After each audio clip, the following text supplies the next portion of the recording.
This is interesting. The first country to fight against independence. Brother, what? The thumbnail is literally, please colonize us. That's insane, dude. This is Anguilla, a British island in the Caribbean that became the first country to fight a revolution against its own independence. In the 1960s, Anguilla, Britain never heard of this. embarrassed itself by sending in the paratroopers, who were greeted with Union Jacks and cups of tea, because they'd failed to understand that the aim of the revolution was actually wanting the British to return and recolonize them. British troops today landed on the little Caribbean island of Anguilla and took control. Did they bait the British to like take over? What? Without a shot being fired. Local populace is very, very friendly, and we're already arranging cricket and football fixtures. This so-called Bay of Piglets invasion ended with them all shaking hands, playing cricket on the beach, Bay of Piglets. Bro, that's funny. and going swimming together. And Anguilla remains a British... Dude, what a great deployment. You know,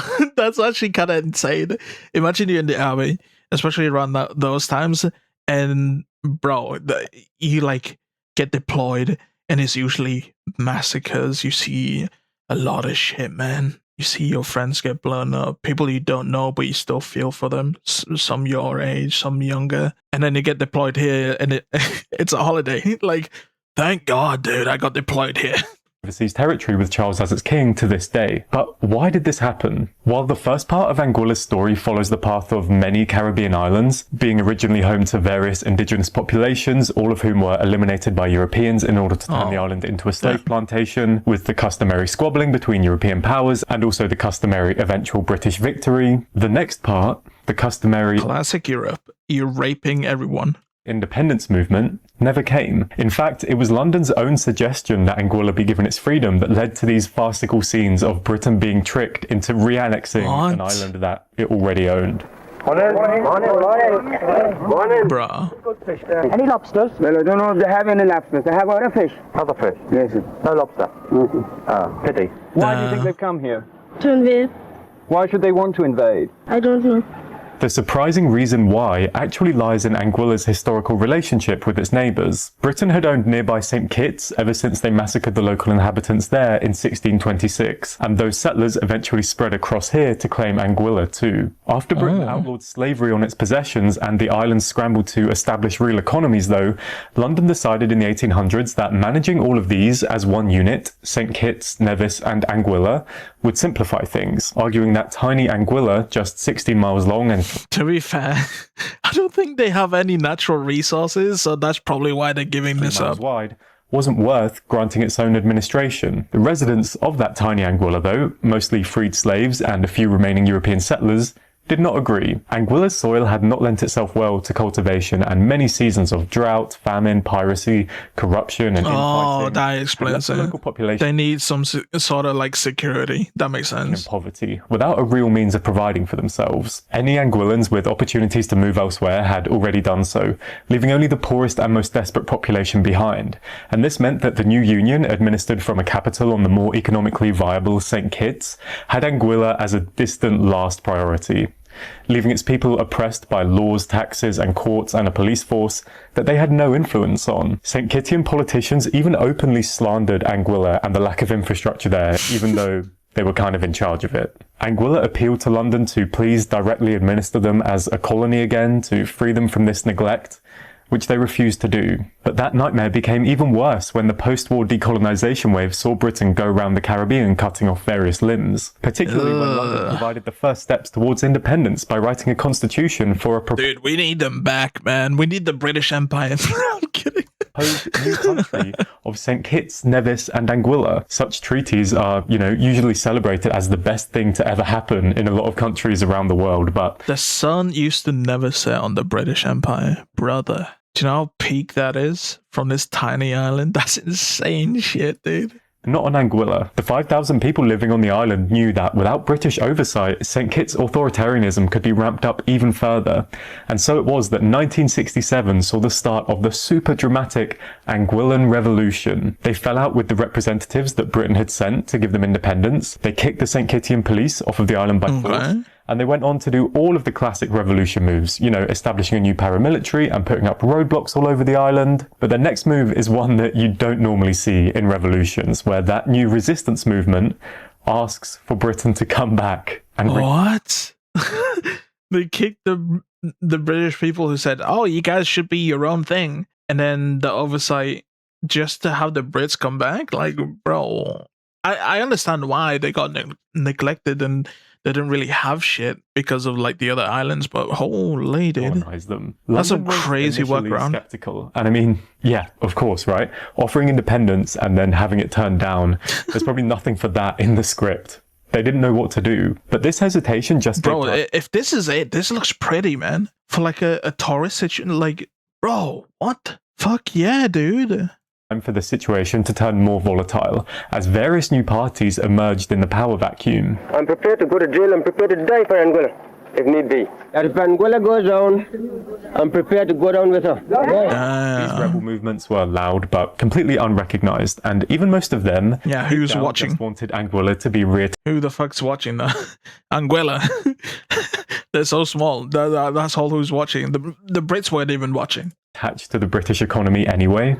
Well, what would you accept? What kind of an association with Britain would you accept? The only thing I will accept is direct association. But the fact is that they caused enough of a stir to make the United Nations notice that there was this weird floating no man's land without any proper government. So after 2 referendums showed over 99% disapproval of... They realized that there's this part where there's nobody controlling it. What the fuck? What kind of like evil Illuminati shit is that, UN? They realized, wait, there's unclaimed land. What the fuck? Ever being ruled from St. Kitts again, Britain was pressured to come up with a better idea. And this is where the tension really ramps up. 1969, a huge year. Pringles have... Bro, we had like 1967 and 1969. This video better be like serious, man. Both of them, brother. just been invented. Neil Armstrong is gearing up for his moon mission, and the Beatles are playing on a rooftop. But of course, all of that has been forgotten because all that history Fucking remembers Beatles is this monumental day when the British government reacts to the Anguillan Revolution by sending in 2 whole Royal Navy frigates. They But dropped why? 300 paratroopers onto the island, brave battle-hardened veterans fresh from putting down other insurgencies around the world with a clear mission to quell the revolt. The soldiers land, draw their guns, and are greeted by people wanting to play cricket with them and singing God Save the Queen. Not a single shot was fired, there were no casualties, and the so-called rebels surrendered immediately. Dude, imagine if the Americans went there. You know someone's getting shot 100%. I'm sorry, but like the track record for Americans just shooting just because is like way too fucking high. Well, they're very, very friendly indeed. Everywhere we go, they wave and we talk to them, and they're very, very friendly. Residents of the island did not resist. They merely stood around. It must be fucking amazing. Like a brief respite from like what they had to deal with like other places. Obviously, some of those places were like, holy shit, you shouldn't have been there in the first place to fight those people. Just giving them their independence. But like for those who were like seeing mad shit, a nice little holiday. Fuck yeah, dude. This complete... Look how small it is, dude. Anguilla is this fucking tiny island. And I can't speak because, like, Tonga is, like, tiny, but I'm pretty sure Tonga is, like, bigger, no? Get a free beach vacation seems good. Yeah, dude. Like, one of the people will, like, talk about, oh, did you see any lobsters? What do you mean? What the fuck do you mean? You get, like, this nice beach. We've seen the pictures. Nice white sand. Like... nice turquoise blue. Oh, and then you're talking about lobsters, brother. You're there to quell a rebellion, and you're eating lobsters on a beach. Nani got it. Waste of time and money sending in the big guns to a tiny friendly island that you already own was dubbed the Bay of Piglets invasion by the UK media, who slated Prime Minister Harold Wilson for misunderstanding and overreacting so badly. That's what it was. I was wondering that seems like excessive force for something that they should have realized it was very small. This guy's just a fucking idiot then.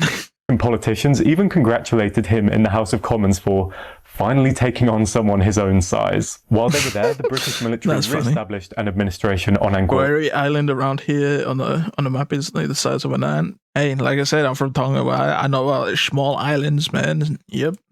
And worked on improving the infrastructure and quality of life there, while Westminster spent the next decade juggling the required paperwork reshuffle. Anguilla, removed from the Union, St. Kitts and Nevis going independent on their own, and Anguilla being reclassified as a British overseas territory, which it still is to this day, making it a sibling of Gibraltar and the Falklands and so on. Really? Wait, can I fly here? Can I fly and live here as a British citizen? II visited Anguilla once in 1994, although her husband was more of a household name there based on his repeated visits and apparent love for the place. And Anguilla's governor proclaimed Charles III as their I don't blame him. I don't blame him at all. The fucking creepy cretin he is. This is a beautiful place, man. Head of state in a ceremony in 2022, before also being invited to the coronation in London. Today, Anguilla enjoys its reputation as a tax haven with a few boutique tourist resorts and tax haven. You had me at tax haven. Can I fly here? I'll look this up.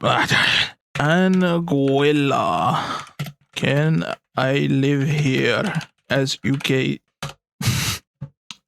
You do not have the what, bro? After that much glaze about the UK, they don't give you like automatic rights. Man, we should have cut this shit off, dude, or taken over fully. I'm just saying it. It looks nice. And a permanent population of around 15,000 British citizens. And although they didn't get a vote on Britain leaving the EU, it has made life much harder for them since they rely so strongly on healthcare and food from nearby French and Dutch Caribbean islands. Don't forget to subscribe if you enjoyed this Empire story. And I'm glad they didn't have a say in that, even though, bro, I don't even want to talk about the Brexit, man. Fuck everyone who wanted that shit. Bunch of losers. A ticket from Timu. The ticket is put yourself in a box, put this note on, and I end up in fucking the middle of Papua New Guinea with like cannibals.